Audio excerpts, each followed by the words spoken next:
What drove you back to India for your second tenure as the head coach in 2024? Just things worked out. I felt we had a new president, new direction, and I felt good about that. What's the biggest difference you have noticed between coaching in the US and in India? Probably in the U.S., kids start at an earlier age. In India, many times they're not even starting until that time. 3x3 can move faster than the regular 5x5. I do think 3-on-3 would probably has a chance to grow a little faster, probably in success anyway. Hello, everyone, and welcome to today's discussion on basketball. I'm your host, Avineet, and this episode is going to be truly special because we have been joined by a man who has had an indelible mark on basketball in India and beyond.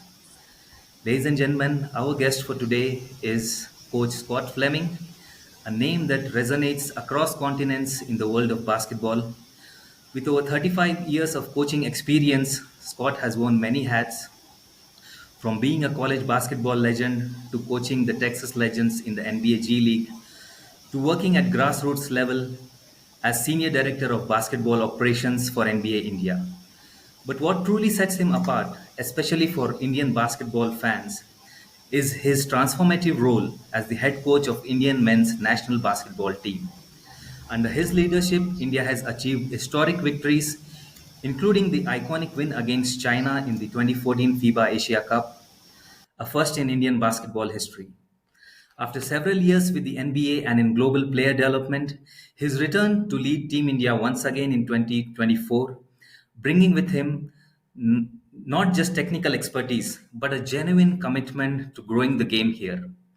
Coach Fleming, it's an absolute honor to have you on the show. Welcome and thank you for joining us. Well, thanks so much. It's an honor to be with you, and I look forward to our time together. Yeah, we are so excited to dive into your incredible journey. Let's get started.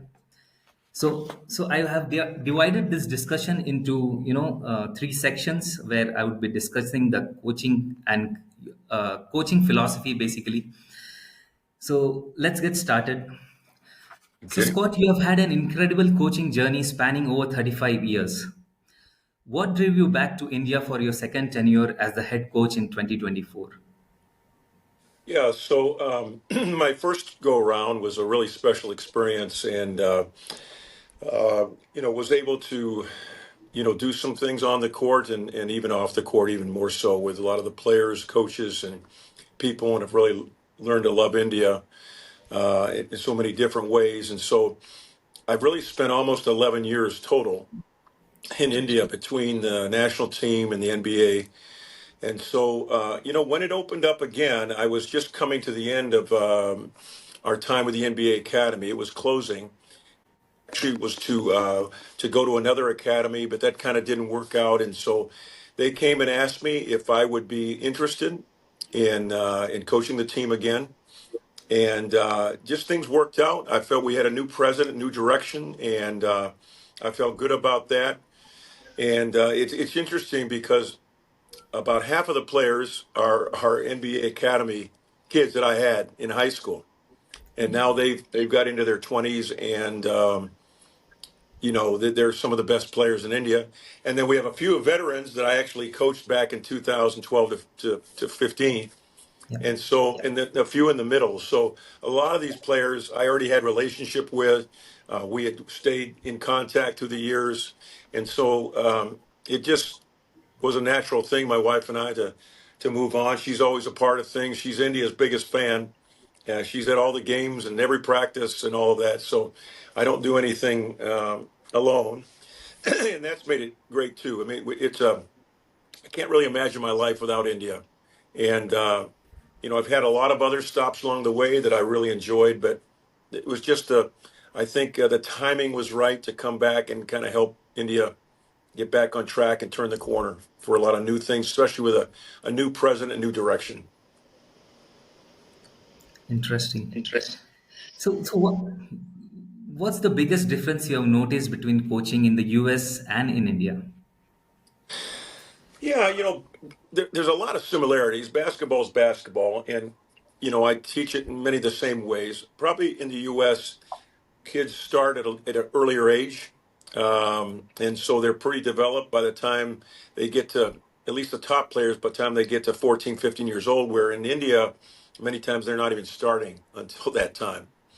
Overall, the facilities are much nicer. There are many more. I mean, they're starting to get some nice ones in India.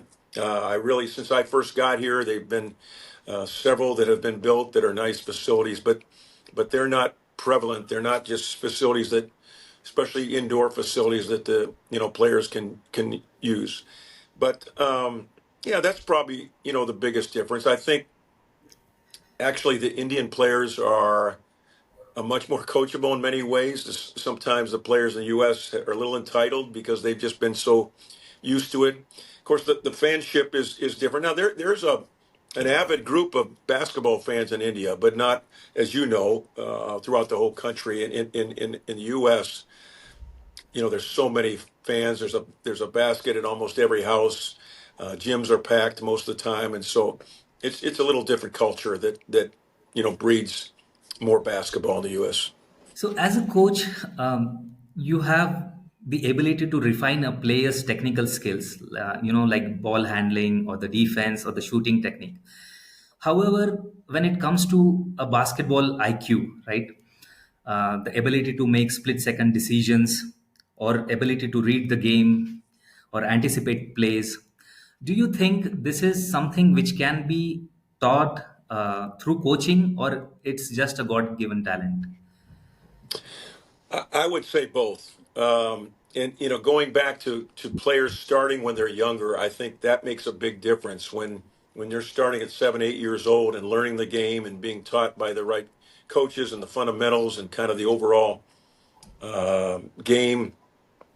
That kind of court awareness comes a little easier.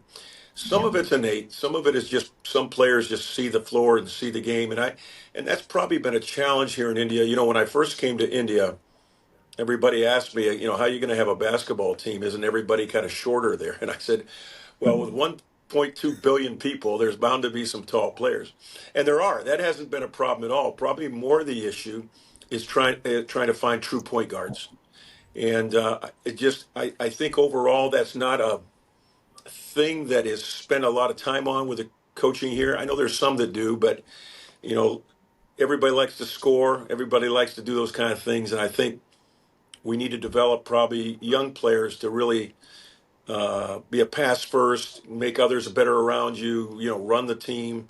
Those kind of skills aren't taught as much. We're trying to do our best. Even the NBA is, and BFI to try to really work on that. Are there any coaching specific strategies or drill or methods you employ, to improve the basketball IQ of a player? Or Yeah, there is, but there's nothing like game experience, even in practice. Where you're because a lot of skills can be taught, and this kind of is a philosophy of mine that you can teach a crossover dribble, you can teach shooting, you can teach behind the back moves and anything like that. But if you're only teaching it 1-on-0 and there's no defense, then not many kids are gonna work on drills 1-on-0, 2-on-0, and then take them right to the game. They're not going to be confident. So the last 5 to 10 years, I've really felt like player development means teaching a skill, whether it's a crossover dribble, and then the second phase would be putting some token defense on it, so it's not just open. Then I would say the third phase would be to have live defense, even 1-on-1 in practice, where they're using that same move you've taught them, but now they have to make decisions on how to use it. And then the fourth stage would be scrimmaging in practice. And now you're back to, using it in a game situation. And then I'd say, the final exam is using it in a competition, in a game. And I think there are too many coaches that teach a skill and then expect them to use it in the game, and you can't skip over all the phases that I just told you about. So that's something I think is really important to teach that court sense and that the wisdom on the court is take them through that process and not skip over those steps. yeah. So my next question is about the 3-point shooting. So we have seen a massive rise in three-point shootings, especially after Stephen Curry redefined the game of basketball around Sure. 2014, right? So, what is your take? Especially because many critics uh, say that this is the reason behind the falling NBA ratings because the game has become more predictable, space driven. Of course, it has become fast due to the three-point shooting, the excess of three-point shooting. So, how do you see the evolution of basketball towards the three-point shooting? Well, it probably doesn't matter as much what I think of it because if it's there, you need to take advantage of it. And sure, there still needs to be balance. There needs to be low post game. There needs to be transition and taking it to the basket. But the 3-point shot has given those teams, for instance, our team right now. When I came here the second time, I looked at our team. I thought, and I looked at the pool that we were in and the teams we had to play. We probably weren't going to be as quick. We weren't going to be as strong. We weren't going to be as athletic. But I looked at it as I thought, what could we do better than everybody else? And we already had two or three pretty good shooters. And so we have really spent a lot of time working on the 3-point shot because I feel like right now we're one of the top 3-point shooting teams in Asia. And it gives us a chance against teams that maybe are more talented than we are. And so, that's the plus of it. Now, you live and die by it at times, and I understand. I don't even necessarily disagree that at times watching it on television, watching the NBA, if some of these teams are just chucking threes all the time, it's a little less it's more predictable. But I think it has its excitement. I mean, everybody still loves to see the dunks and the fast breaks and all of that, but um, it certainly has given an opportunity for little guys. And when I say little in the NBA, we're talking 6 foot, 6'2", which is pretty tall some places. Yeah. Um, but I think it's been good for the game overall. But I understand when people, especially maybe an older generation that was used to how it used to be. And, when the 3-point shot came in, I don't think everybody realized that sometimes, you'd go through a game and there might be 6 or 7 3-pointers taken, Yes. in the whole game. And now you're looking at, one team putting up 30 or more, 16. yeah, Yeah. 60 total. So uh, there needs to be balance. Every team, if you're going to win a championship or really be a solid team, you can't just shoot threes. I think some of the teams are finding that out. Like Boston's, I think Boston found that out. They were really heavily, um, relying on the 3-point shot, and some other teams like that. But it can be a great neutralizer if you don't have the talent of another team, but it also can be a problem when they're not going down, and if you don't have anything else really to go to. Yeah. Like Boston also realized it in their playoff games when they had a hard time converting the threes. They did, and it's you have to, they've been a great team and they won a championship, in recent years doing it, but it's a little bit of a gamble always. In our Yeah. case, I don't know. We have to probably do that. We're still getting the ball inside. We got to play defense. We have to rebound, but it's a neutralizer for us when we can't just go head to head with some of these taller, more talented teams. Yep. So, coming to injuries, which is like a very much part of the game these days. So, all sports basically today we have advanced training techniques, diet plans, and whatnot. But we see an increase in injuries, especially in basketball. The game being less physical, like our earlier discussion, the game is being played outside the arc. It has been less Right. physical as compared to it used to be in the 90s or 80s. But even then, we see a lot of players getting injured. So, what do you think is the reason for this? Well, some of it is just the volume of games and playing so many back to back. Sometimes less is more. In everybody in any kind of thing in life or in sports, you're looking. rather at quality over quantity. And so in some of these players, maybe they overtrain at times and they just need to rest. Um, and then I don't know all the other answers. It's still a sport where there are a lot of injuries that are non-contact.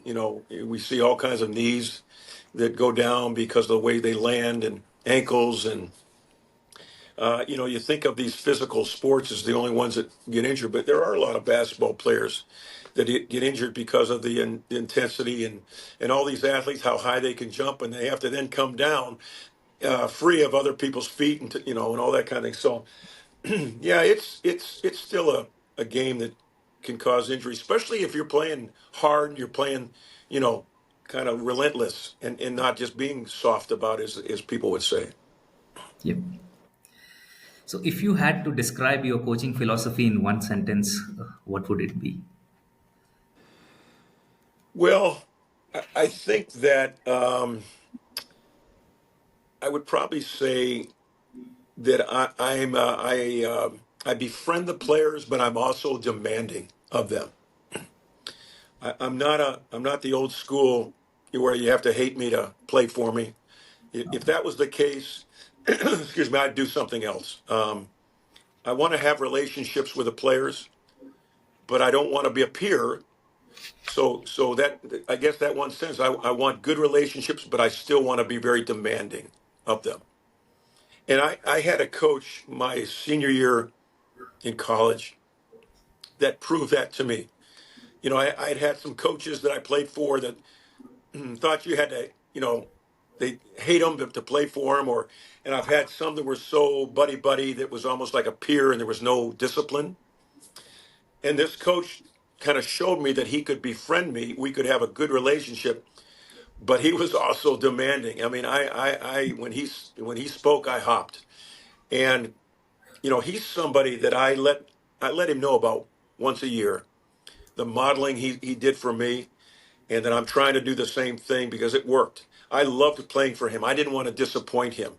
The greatest thing a coach can do for a player is give him confidence. And I think sometimes we miss that. We're so busy kind of putting them down and telling them all the things they've done wrong, that I think it's really important in the long run to really support them and give them positive feedback, and earn the right to get after them, earn the right to have some critiques and some negative comments. And it shouldn't be all the time. I know that's more than one sentence, but going back to my one sentence would say having great relationships with the players, but also be demanding at the same time. Right. So, our next set of questions would be focused on the Indian basketball and its progress, right? Sure. So, India recently secured a spot in the FIBA Asia Cup 2025 with impressive wins over Iraq and Bahrain. But before this, after a poor outing, I would say in the first round, basically it was both of these games were a must win for India. Our team came out there and did just what was required. What were the key tactical adjustments that led to these victories? Well, we're pretty high on scouting reports. I mean, we go through the teams that we're going to play, and we talk about their personnel. We talk about what they like to do. We want to take them out of those things. Um, I think we got better and better in our team defense. The first time I was here, I felt like when I took over the team, that was our biggest weakness. Yes. And then a year late, we really worked at our defense, and I felt like a year later that was our strength. And we're trying to get there with this team right now. And I think those two victories, it showed itself. You have to rebound and play defense to win games. Now, we shoot a lot of threes, and you have to score the basket, but you've got to get stops. And so I think we just got better and better. We played really well against Kazakhstan Yeah. at home in front of a great crowd. In that, Yes. that was our first win. And, people used to ask me what my goals were when I came back.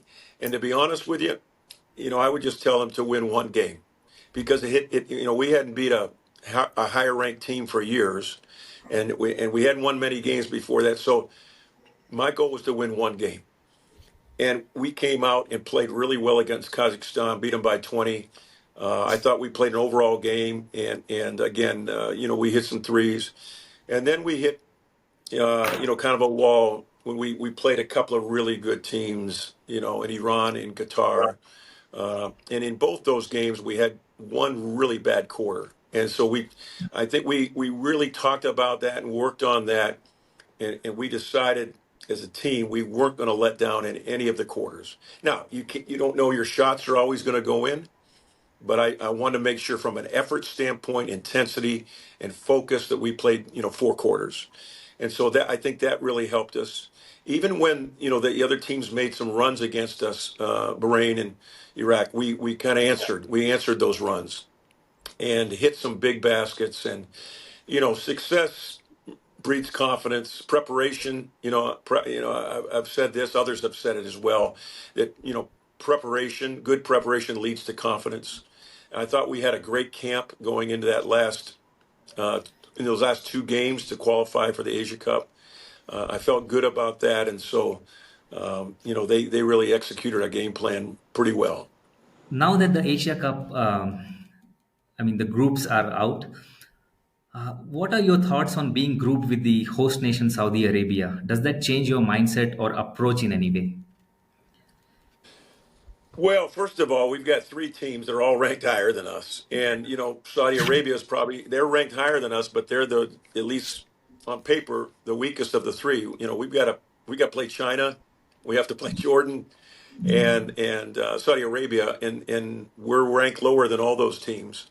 But here a little bit of history helps us. I think we beat Kazakhstan, who was ranked higher than us at the time by 20. We beat Bahrain, who was ranked higher than us, and Yes. then of course I go way back to 2014. That China was way higher. That we weren't even in the same ballpark with them when we Yes. pulled off that win. So I think we can, grab onto this recent history and this past history and say it can be done. But we're underdogs in every game we play, in this Asia Cup right now, anyway, in our pool. And so, that's a challenge. And there's no guarantees, but we're going to have to bring our A game. We're going to have to hit shots, and we're going to have to play great defense, and just to give us a chance. And I tell them all the time, if we play great defense and we rebound the basketball, we'll have a chance. Now, if we hit shots on top of that, we should win. But you can never, that's no guarantee you're going to hit shots as much as you want to try. But you can always bring effort, and you can always play defense. And so you have to do the things you can control, and then hopefully these other areas, because of all the work we put in, will follow. Yep. So the Indian team is notably very young. How are you balancing the development of young talents with the immediate need for results? Yeah, I think we're trying to do both. The young talent we have, like I said, a good many of them were with me in the NBA Academy. All these guys in their early 20s. They were in high school just a couple of years ago. But I think because they've been through the NBA Academy, they've played on national teams, they've had success on the youth teams. So these younger guys have a lot more experience than even some older players. They've been playing at a pretty high level since they were 14 years old. Some of them, that came to the NBA Academy. And then we've got some great veteran players that are leaders, and like I said, I was able to coach them before, so all of these players kind of knew what to expect with me. But I really like our young players. I've said this before. I think 3 or 4 years from now is going to be when we peak, because we've got all these players in their early 20s, and when they hit mid to late 20s, ought to be uh, really a team to reckon with. But I think we've already showed it. We're pretty good now. We're going to try to win every game we play. We're going to try to win every game we play. We're not just preparing them for the future. But I think as we play now, and if we can get some wins, we're just going to build on that. And I think down the road, when these guys are really in their prime, we could be pretty good. So my next question is about the financial rewards currently in India for the players, right? In a country where basketball involves limited financial rewards compared to like more lucrative sports or career path, Pursuing the sport professionally can feel like a risky choice for many aspiring athletes. Do you feel the lack of financial security in basketball discourages talented individuals from choosing it as a career? Well, certainly it does. I mean, I think, but I think some of that's being looked at right now, and I think it's going to be remedied. And I think we're going to see some more financial rewards as for going forward. But yeah, it certainly does. When when you a lot of the parents, when they get to the 10th standard, they're saying no more sports, because they need to work on their exams. They need to be lawyers and like engineers and doctors and those kind of things. But I think, and that's a cultural thing, and that it's okay. It's not a bad thing. But I come from a country where there's more balance in that. In fact, a lot of the colleges are looking for people that aren't just good students. They're looking at what they do besides that. Whether they're in music or they're in debate or sports or whatever. More well-rounded people. But I know it's a little different here, and there's a lot of pressure on those exams to get into schools, and so there's part of it. But I think there's some things again coming down the road that is going to really help that. One thing I do kind of that it doesn't happen in a lot of countries, and I know they're not making big money, but I know in the U.S. and there are not many countries where you work for a bank or you work for a railroad and all you do is play basketball. I remember when I first came here and they were telling me about what they do. I figured they were bank tellers that played basketball after, at the end of the day. And they said, no, no, all we do is play basketball for these banks or these oil companies or whatever. And I said, man, what a country. You can just, join a business and then all you have to do is play basketball. So, that's a plus. They're not going to make necessarily big money, but it is very secure. And a lot of these guys go after these jobs because they have and ladies as well, because it's really a job for a lifetime. And so there's some security there. But I think as far as somebody making a lot of money, we'll have to see more of a pro league model coming. Yeah.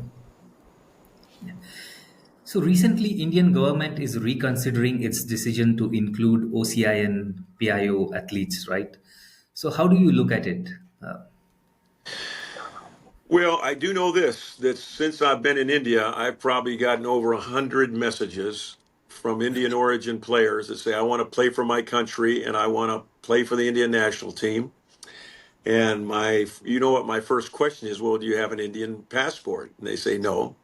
And then my second question is, well, are you willing to relinquish that and get one? And they're saying, no, I don't think so. I'm an American citizen, or I'm from Canada or whatever. And so I tell them, well, then our conversation is pretty much over because, that's not allowed here right now. And it's tough because, I think everybody sees this. We play a lot of teams that have naturalized players and they have all kinds of foreign players. I mean, some of these teams, there's one team that we play that their best three players are all from the U.S. And it's almost like playing a U.S. team. And I mean, they're not breaking rules. I mean, they allow it. FIBA allows it, but here in India. So I don't know. I certainly think it's important that we have our own players play. But if you allowed maybe two on a team, out of 12, just like they do in a lot of these leagues where they allow foreign players, because a lot of these players, their parents were born here, they were raised here, they have real roots here. And a lot of them want to do it because I want to play for they think that I want to play for my country, where my parents were, where I visit my family every summer or whatever. And so it's too bad that we just shut the door on that right now. And maybe that'll happen at some point, but it has to happen for more than just basketball. I think it has to happen across the board, for all sports. And so I wouldn't overdo it. I wouldn't want to fill a team.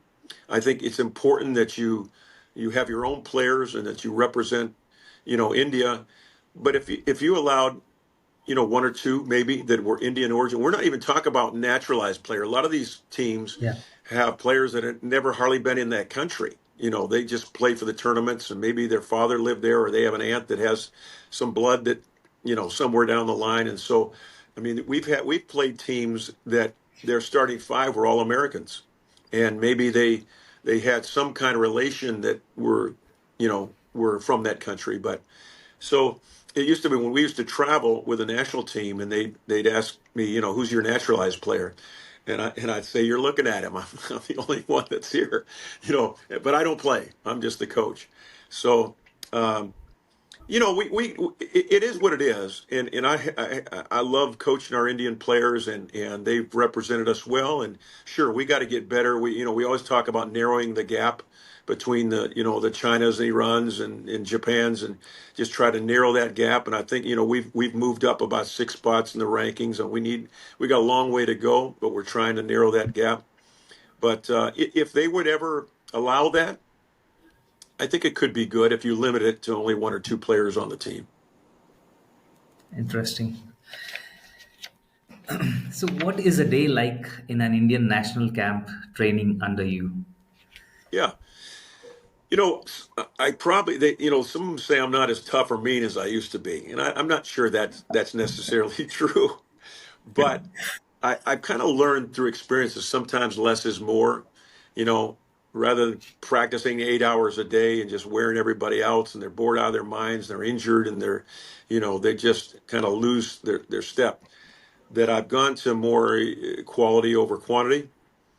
And so if a typical day here, we'd get up in the morning and we'd have a 1 hour player development practice where we're working on a lot of skills, but maybe we're even putting in some offenses, or we're just doing things. It's not a taxing practice. It's more on the mind and the heart, when we come to those practices. And then 4 days a week, then they would have strength and conditioning after that. They would go right to weightlifting and different, conditioning type of sessions. And then we would come back in the afternoon and have our full 2 hour session, like from 3 to 5 or 4 to 6. And that's a more intense, practice, team practice. And, we're going over a lot of the things that we're going to do, as well as just conditioning and getting a lot of shots up, working on our defenses and all of that most coaches would do. So they're really, I have them in the gym playing basketball about 3 hours a day with coaches. Now, we also give them assignments. They've got to make, a minimum of 1,000 shots outside of practice every week. And so they have to find time in between the practices. And like I say, that's a minimum. A lot of them can get up a lot more than that, but we want to give them some goal that they have to get to that 1,000, or they may have to get up early and do a little extra running, if they don't quite make that 1,000. And so, that's what it looks like. And then we have some team outings on weekends, and I'm big on even some team sessions where we'll talk through mental toughness, or being a great teammate, or always being ready to play. I think it's the mental part of it's really important. And then as we get closer to playing teams in tournaments, then we'll sit down. We've got a beautiful team room right now with a big screen. And we have some people on staff that really help me and help our coaches to scout other teams. And so we'll watch film, we'll go over to scouting reports, and try to prepare them the best we can for these teams that are coming up. So that's kind of what a day would look like. Interesting. So, how do you mentally prepare a team that's often, the underdog on international stages? Yeah, well, that's a lot of time. That's a lot of the time, and it's such a challenge for me. And one of the reasons I do this is just, how fun it is when you pull those upsets. Let me tell you a story. When I came to India the first time, and we played in 2014 in China in the Asia Cup. And of course, people remember, the day before was when they were making them take the turbans off, and it was a kind of a crazy time. And we can go into that if you want to, but basically we lost to Japan through all of that happened. And then we were in China. We played China the next night. And when things happen, adversity happens, it can go 1 of 2 ways. You can kind of lose everything, or the team can really come together, and that's what they did. And so, I tell people, when we beat China back then, it wasn't like we hit a lot of shots and we probably turned the ball over too much. But like I said, we could really defend. And I think we only gave up 58 points that night to a team that was, Yeah. number one in Asia, number 12 in the world, and we didn't even see the light of day for rankings or anything like that in Asia. And so, but here's what my greatest moment was so far in India, and there've been a lot of them, is when we went to that hotel after that game and our players walking around that lobby, I think for the first time in a long time, really felt like they belonged. And they had all kinds of people coming up to them and congratulating them. They had people saying, "Boy, when you come to play India, you better come to play, because they're going to get you." Because I wasn't only proud of our China win, but I was proud that we were competitive with everybody we played. We lost some, we won some, but everybody had to come and play when they played India. And the greatest joy was the pride those guys had walk around that lobby with their heads high and all the compliments they were getting. And I think they finally felt like they belonged. They belonged with the better teams. And we're trying to get there. We're not there yet with these teams, but we've had some moments. And that's the goal, is to narrow that gap and try to get in that upper half. And then you just keep setting new goals. That, like I said, my first goal was to win one game. And Yeah. then once we won that first game, now we're going to set our goals higher. And so you have to just keep setting short-term goals. You can't just say you're going to win the Olympics from the start. You've got to have some shorter-term goals, and that's what we're trying to do. Yeah, now that like we have spoken about it, can you please walk us through that particular moment? Let the Sikhs play. It was quite Yeah, emotional. yeah. Well, when we arrived in China, I had practice. My assistant coach went to the coaches meeting and the technical meeting, and he came back and I said, "How'd things go?" He said, "Coach, I don't know if they're going to let our Sikhs play with their turbans." And I said, "What? It's been 75 years that they've been doing that." Well, they said that that's going to be a problem. So I went personally to the technical director and said, "Sir, I mean, this is their family, this is their religion, this is something really important to them. It's not going to be harmful. I think the rule was put in if there were sharp objects or there were things that could hurt other people, and this was just cloth, and hair." And so I pleaded with him to allow them to play, and he said no. And then I kind of kept after it. I didn't give up. And it came to a point right the day before we were to play, he came up and said, "Okay, we'll let him play. We'll let him play." And I thanked him over and over many times. I said, "I appreciate that. These are a couple of our best players." Yeah. And so we came to our first game with Japan. And 5 minutes before the game was going to start, the referee and its technical director came over and said, "No, they can't wear their turbans." And I said, "You're kidding me." And so we kind of went after it for a while again. And finally, they just said, "No, it's in the FIBA rules, and they can't play. They can't play in those." So I went over to our two players and I said, "Listen, I know how important this is. I know it's not just something you wear, but it's part of who you are and your family and your religion. And they're saying that you can't play, and I'm not going to have any. If you tell me you're not going to play and you don't want to do anything about it, I totally understand." And they said, "Coach, for you and our country, we'll take them off." And that was with no pressure. And the problem is, I mean, the problem, I didn't tell them anything because I didn't want to worry them beforehand. I just was fighting these wars on the side and trying to get it okay. And I thought I did.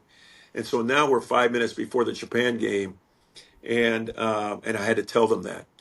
Well, they decided to go in and change things around where they came out, and by the time they were acceptable to this technical director and everything, it was almost halftime.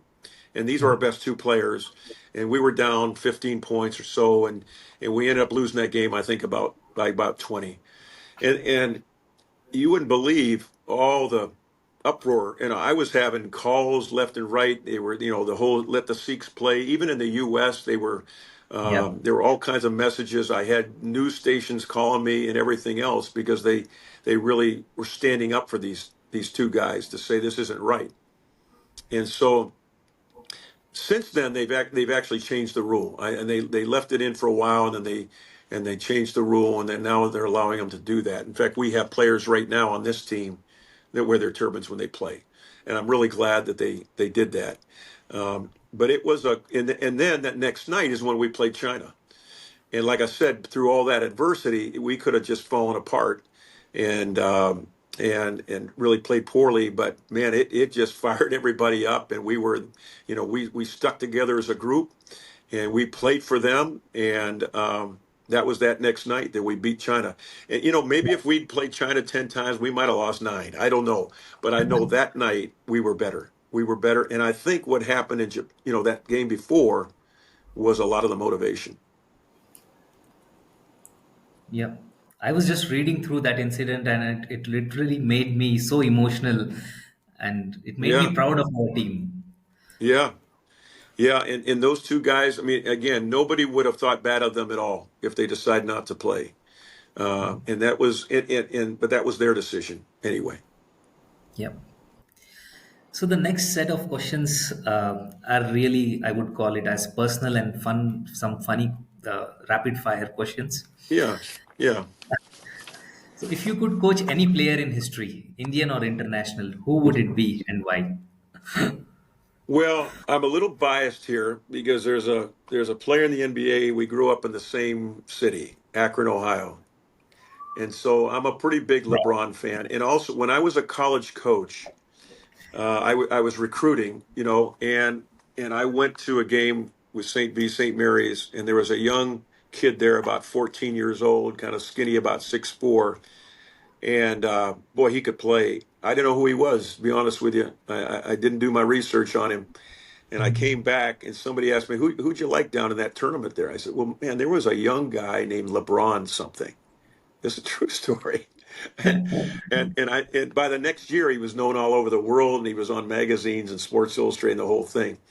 So, I think he's doing something really special right now at 40 years old. He's still a second all league team. And I know I think Michael Jordan was great. I don't get into the whole GOAT thing, who's the best ever or whatever.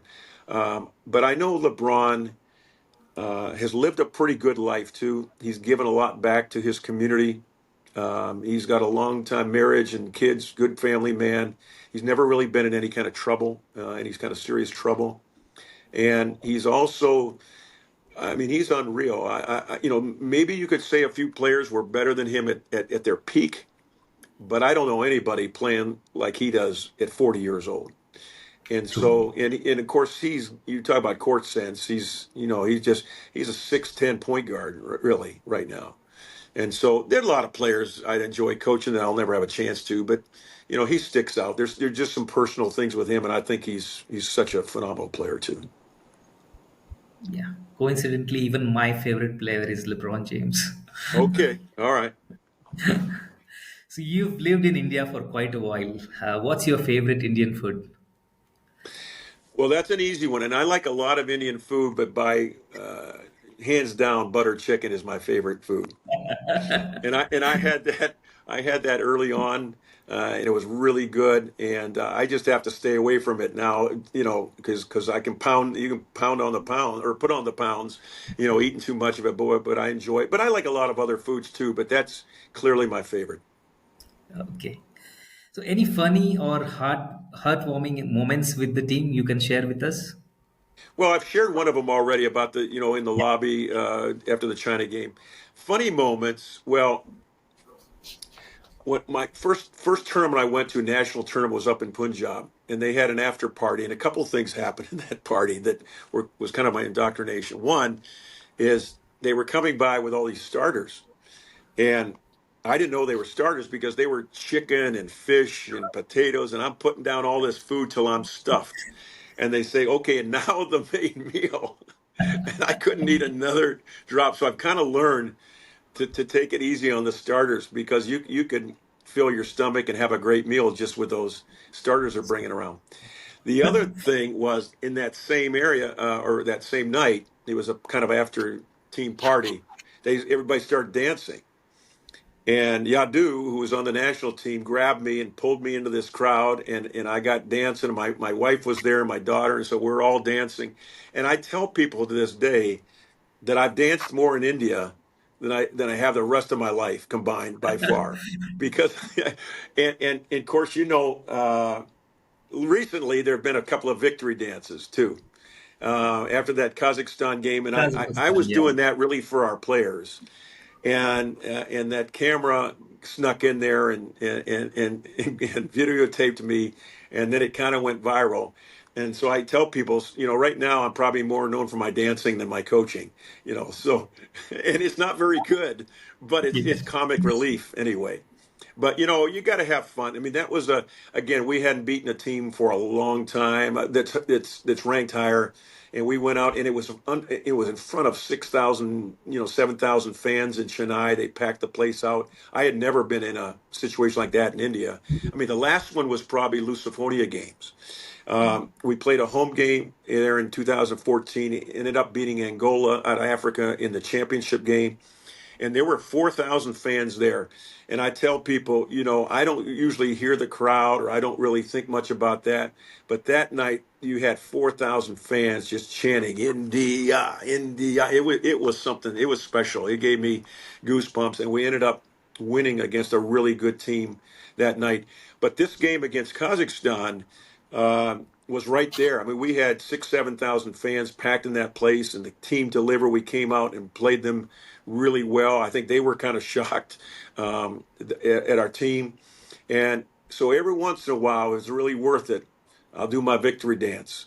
And, we got to enjoy it. And they want me to do it every time we win. But I said, no. This is for the big ones. This is for the big ones. So hopefully I get to maybe do a couple more of those. We'll see. Yeah. Even I myself had played that video around 50 times, shared it over WhatsApp, Twitter, everywhere. Even I was so happy seeing you dance that way. Thanks for that moment, Scott. Well, I'll tell you, it just, again, it was just going to be for my team. I just wanted to kind of pump them up and have a good time. And little did I know that it'd be all over the internet and everything else. So I don't think I'm going to go into teaching dance anytime soon. I'm not that good. Okay. One last question from my end before Sankalp takes over. Given a scenario, you have 1.2 seconds on the shot clock. You're down by one. You've got Stephen Curry, LeBron James, Kevin Durant on your team. So, what's the play that you're going to draw on the board? Who is inbounding the ball, and who is setting the screen, and who is going to take that shot? All right. So you did send me that one. So I've thought about that a little bit. I'm going to have Kevin Durant take the ball out of bounds. Okay. And I'm going to have LeBron set a screen for Steph Curry. Everybody thinks he's going to hit the winner, right? And I'm going to have LeBron shape up, roll back. He gets the ball, hits the winning shot. Because a lot of times the screener's open because they're ready for the man coming off the screen, and they'll switch. And when they switch, you've got the advantage because now you can roll back on them and get open. And I tell our players all the time that, a lot of times a screener is going to be the open man. And so in this situation, yeah, we're going to have Kevin Durant's going to make a nice pass. They're all going to be looking for Steph to hit that shot, and LeBron rolls back and he hits the game winner. Amazing. Thanks, Scott. You bet. Sankalp? Perfect. Scott, I had some few questions I just jotted Sure. down. We in India, I think everywhere, stars play a very important role in attracting the audience. Now, in India, obviously, also even if it's cricket, if there are stars, people do come. And if it's US, also, if there are stars, people will come flock towards it. And the more the audience, more the sponsorship, more the revenue, everything Sure. obviously Yeah. follows that. Uh, are there people in your team right now? I don't want you to take names, but Yeah. who have that aura, who you feel can definitely attract that kind of masses to come forward, because we have in India star culture, and that is bound to be there. Neeraj Chopra succeeded, so athletics is now flourishing. PV Sindhu succeeded, so badminton is flourishing. Yeah. So Yeah. similarly in basketball also, we would need some stars definitely. Sure. I think we've got a few guys with personalities like that, especially as they get older, get more mature. And if they are playing in, like a pro league or something along that line where people are seeing them on TV a lot. But yeah, I think we do. And I think some of them have experienced, a lot of these guys that were in the NBA Academy, we used to have 4 or 5 NBA players come over every year, maybe even more, and they'd hang out, they'd run some practice drills, we'd go to meals with them, and so they've been exposed to some of these guys have been exposed to some really star players, from the NBA, and so they've kind of see how they handle themselves. In fact, Brooke Lopez had been over to India and was a part of our junior NBA program. And in fact, I think his brother Robin was too. But when I was at Brooke Lopez came over, and then when we took the junior NBA team to Orlando when they had that World Championship, Brooke Lopez had a home there in Orlando, and he invited the whole India team over for lunch to his place. He and his family came over and watched the games. And basically, when he was interviewed, and really a great down-to-earth guy, but just said, hey, they treated me so well in India that I wanted to return the favor. So I just say that they've had some examples of people like that are public people and that handle themselves in front of the microphone and when they're interviewed. And so I think there are a few guys like that. Now, we've got to have a stage that really draws attention. We've got to get people on television. We have to win some more games, and and hopefully there'll be some type of pro league that would just get them out there more. But I think if there is an avenue like that, I think we've got some young guys that can do that. Got it. Okay.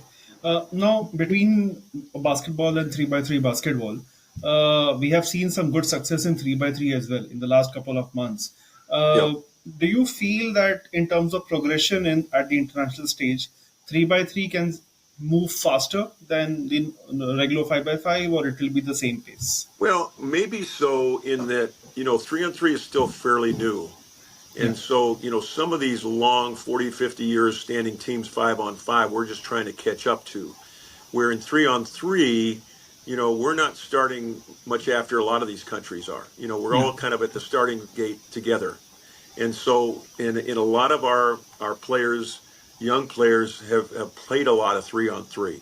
And so I think it's kind of equalized that way. So I'd say, as much as I'm kind of a purist and I love 5-on-5, I do think 3-on-3 would probably has a chance to grow a little faster, probably in success anyway. Do these guys train together? They do. I mean, a lot of them are on our 5-on-5 teams, but then we have separate practices, so separate training. But it's not, there are some countries that have enough talent where they can just have totally separate teams. Right. And maybe India will get there at some point. But right now we're kind of sharing 5-on-5 players with the 3-on-3 players somewhat. And so, but I think probably it'll come to a point where we'll have, guys that just play 3-on-3 and some that play 5-on-5, but we're not quite there yet. So just to educate myself, how do you differentiate if that? So I'm giving a cricket analogies to understand better. Yeah. That if a player can defend better, play long innings, he will play test matches. But if he can hit like anything, he will play T20. Similarly, here is there a differentiating factor between this guy is 3x3 material and this guy is a regular 5x5? Well, I think a lot of these guys are 5-on-5 material. They have different skills and they can find their place on a 5-on-5 team. I think with a 3-on-3 team, you're looking a little more at athleticism. You're looking at a little more perimeter shooting, and you've got to defend, some quicker players. And so, even the team that we took to the Singapore here recently, we didn't have a true post player. And I'm not saying that couldn't work, but we had some size, but we had 4 pretty athletic players, and they were pretty interchangeable. So.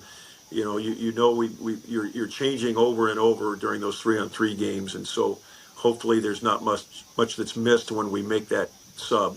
So there are some requirements a little more in 3-on-3, and they have to get used to playing it. It's a very different game. They're almost different sports in many ways.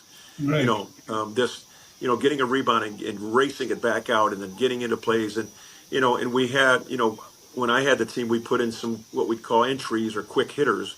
You don't have time to run a long, continuity offense. It's got to be bam, bam. You run a quick play, and then you have to just get out of that and look for a 3 or get to the basket, and a lot of drive and kick and those kind of things. So it's all of those things happen in a 5-on-5 game, but it's not that you don't have that time period to work on it or to break things down. You've got to make things happen now. Yeah. Understood. Okay. See, the reason I was actually emphasizing on this because in India, if you look at tennis, people start with singles, but eventually, obviously, because we are not able to succeed at an international stage, players eventually drift towards playing doubles because Yeah. reflexes are strong, but obviously not good enough to play singles. Yeah. So I'm just hoping that in our case in basketball, you will obviously have a filtering criteria to look at them from different lenses and not that he's okay, not very good in regular 5x5, so let's move him to 3x3. So, Yeah, at least right now, we're not looking at it that way at all. We're looking at some of our best players, our more athletic players, versatile players to play three on right. three, but they're also some of our very best 5-on-5 players. And so, but again, I mean, as basketball grows, you may have enough people in to kind of separate them out some. And it wouldn't be a matter of they're not good enough, but they specialize, Especially, in 3-on-3. Yeah. no, okay. Um, 31 uh, World Cup and 32 Olympics. Are they still far fetched? Because you said 3 in 4 years we'll start seeing them peaking. Yeah.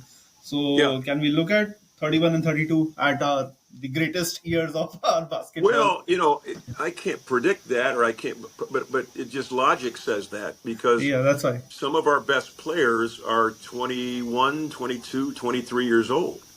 Guys that are starting for us and playing a lot of minutes. And there's even more, that are under 25. And so it just makes sense to me because most players will peak from 25 to 30. They'll be playing their best basketball. Now, we Right. have to, knock on wood that there wouldn't be any serious injuries and things like that. But I think we can be good now, but it just makes sense to me, and it is logical that as they get more experience, as they grow stronger, if they get smarter, all that, that they're going to be even better 3 or 4 years from now. Got it, okay.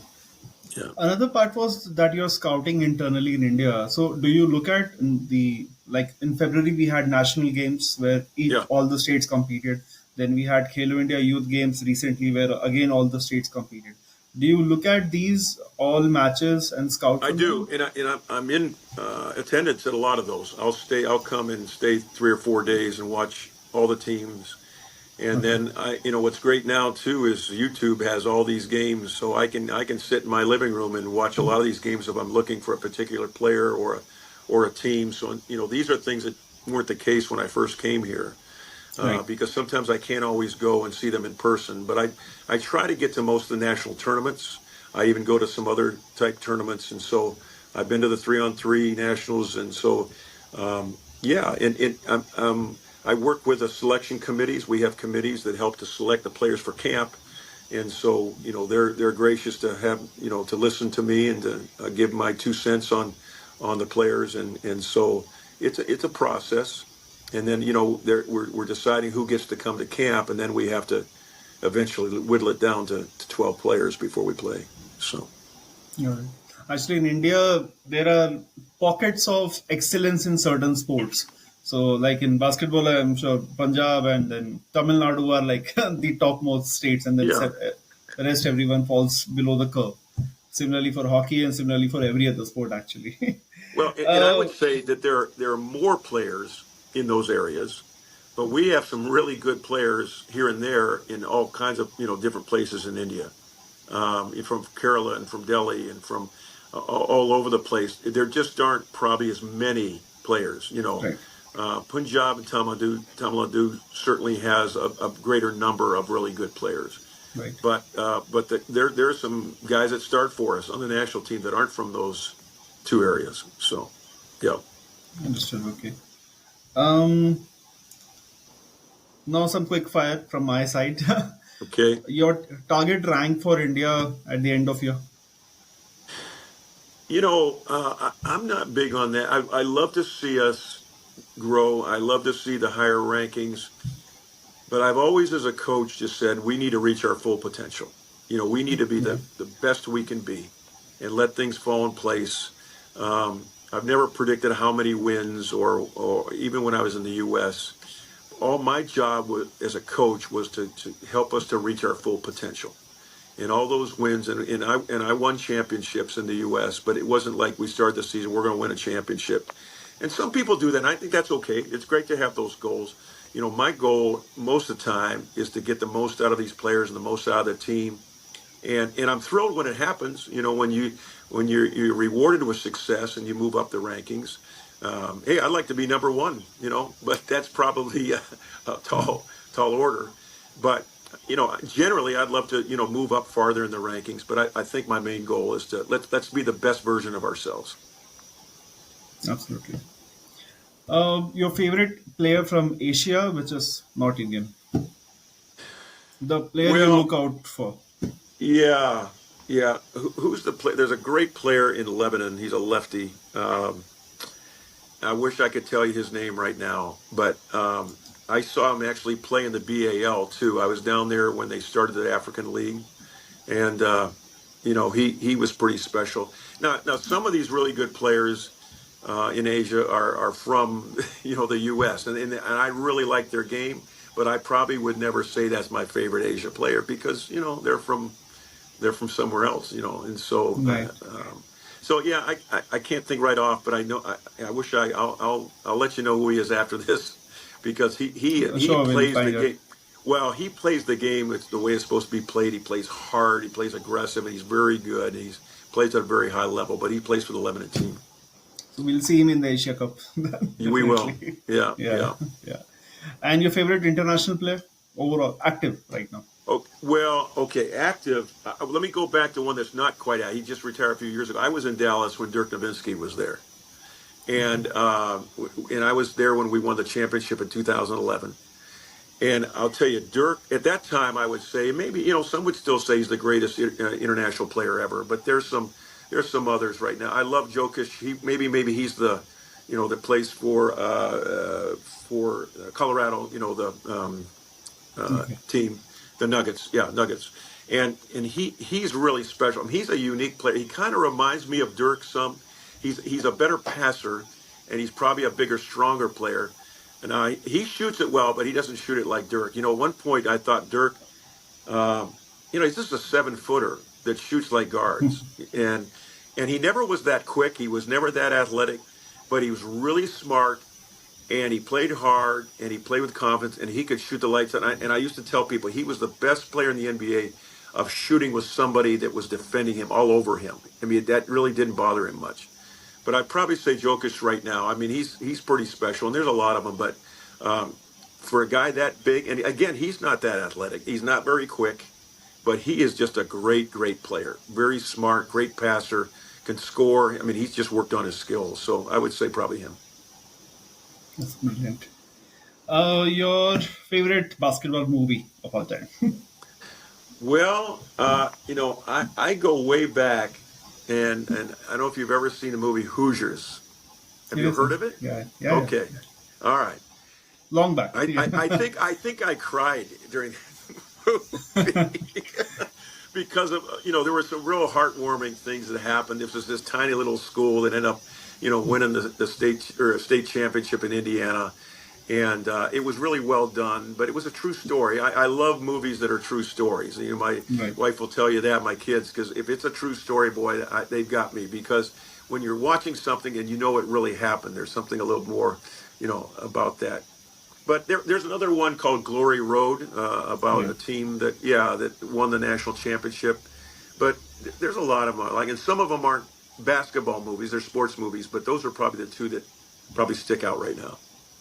Yeah. My favorite is Coach Carter. I always loved it. Yeah, Would have watched it more than 10 times. Brilliant yeah, movie that's a that great way. movie too. That's a great Yeah. Samuel Jackson. He did a great job in that movie. Yeah, From Indian perspective, actually, I really thought that I'm not sure if Satnam Singh you have heard of, the first guy to get drafted in NBA yeah. Dallas. I coached Satna. You coached Satnam? Okay, sorry, I was Yeah, not he aware was on of the this. national team when I first came to India. When we Right. went to the Philippines and the Asia Championships, he was on the team. And he's Yeah. we're very close. I talk to Satnam quite often, and I kind of was a part of it. I had the general manager and president of the Dallas Mavericks was a player of mine when I was a college coach, Got it. Donnie Nelson. His dad was, a legend, and then Donnie ended up working his way up to be the president of the Dallas Mavericks, and he was pretty instrumental in drafting Satnam. And so, of course, we know the story now. He's doing big things. I talk to him every once in a while, and he's living in Atlanta, making a lot of money, and Yeah. he's getting famous. And I think he's finally found his niche. So good for him. And that would have never happened probably without basketball and the NBA and 1 in a billion and all that happened Yeah. for him. Kind of put him into that limelight to get this job he has now. Yeah, we were really hoping that after that documentary from Netflix, basketball will suddenly come to the limelight and all, but unfortunately, it didn't impact the way it should have done. But yeah, still, No, and he, we haven't had anybody yet really make it in yeah, the NBA. We've had some guys that flirted with it, G League, and he got drafted. But I think everybody's waiting for that Yao Ming, and they just got to be patient, because those guys don't come along very often. So I think. Do you think China also flourished so fast because of people like Yao Ming who made it I there? do. I Yeah, think if Yao Ming would have never happened, they may still love basketball, but not to the degree. The league wouldn't be the same. yeah. I think he really, it's their number one sport. And I'm That's not what. sure, yeah, and I'm not sure it would be without Yao Ming. Yeah, so when we tell people that China's favorite top one or two sport is basketball, everybody gives a confused look because they feel it will be table tennis or badminton. But we say no, it's Well, they're basketball. they're maybe they're maybe better at that. Maybe they have more stars and they're more successful at that. Yeah, But as far as the fanship and the money, I mean, there's a lot of NBA players and great college players in the U.S. that go to China, and play. Marbury is now right. he's got a statue over there. He's one of the greatest players to ever play in China, and he was he was good in the NBA, and then he kind of fizzled and was just kind of hanging on. Went to China and became a superstar. So, yeah, The way football stars are coming from Europe to US to play the leagues, yeah, similar that yeah, way. Yeah, yeah. Def- And I tell people that, because of course in the U.S., football or soccer as they call it there is huge as a youth sport. Maybe the biggest youth sport there is. And somewhere along, and I'm not saying it's not popular, but somewhere along the line, it kind of fizzles somewhat because it's still not nearly what baseball, American football, and basketball, and even hockey are in the U.S. Those are the big three, and then big four, and soccer is kind of down the line there. And of course, we know it's the number one sport in the world by far, but and it's bigger in the U.S. But I don't know if it'll ever knock those guys out. So I think it's just a function of where the dollars are flowing. If yeah, it's more money flows there, definitely, because suddenly Ronaldo coming to Middle East and it's now everybody's now watching right, the competitions there. So I right. think it's a matter of stars and money flowing there, Yeah, and and everything there are some follows that. avid soccer fans in the U.S. too. I mean, and it's a large group of them. I'm just saying, because of the history of these other sports, it's just going to be tough to knock them off. So yeah, Got it. I think this was fantastic. Thank you so much, Scott, for the time you have given us. We learned a lot, and I'm sure people who will watch this will also learn a lot.